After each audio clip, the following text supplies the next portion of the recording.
Id-direttur ta' Nexia BT Brian Tonna qed jibqa' jaħrab milli jwieġeb id-domandi ta' Net News dan wara li aktar minn ġimgħa ilu l-impjegati tiegħu kienu qalulna biex nibagħtu email ħalli jagħtina appuntament. Iżda dan l-appuntament qatt ma ġie.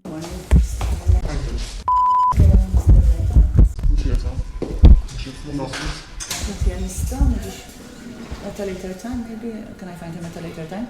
Do you have anything to send an email to him? No, I'd like to speak to him Do you want me Yes, it is. You want me to to at all today? No. tomorrow. Will he be here? Yes. Can I come in tomorrow? What time will he be here? I need to check in the morning. Only to his calendar.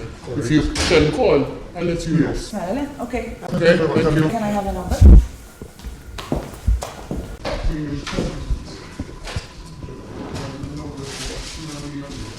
Alice, who wants Mr. Chile?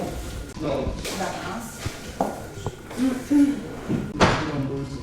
Okay, and they'll be here tomorrow. I can speak to Mr. Tonna here tomorrow. If he's big, yeah, he'll speak to you. Okay, thank you very much. Għaddew xartijiem minn meta l-kru ta' Net News żar l-uffiċini ta' Nexia BT fil-qasam industrijali ta' San Ġwan, żjara li saret l-għada li pajjiżna għex terremot politiku fil-jum meta kellna r-riżenji ta' Konrad Mizzi u Keach Kembri.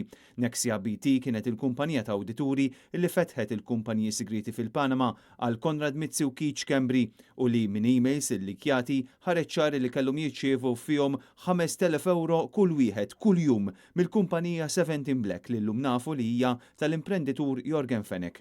Ftit wara li Net News kien mar l-uffiċini tal-kumpanija, il-ġurnal The Malta Independent tal-artiklu jgħid illi f'kummenti li tom l-istess Tonna huwa qal li kien għadu ma ġiex interrogat mill-pulizija. Illum ħadd ma jaf fejn jinsab la Brian Tonna u lanqas il-partner tiegħu fin-negozju Karl Cini.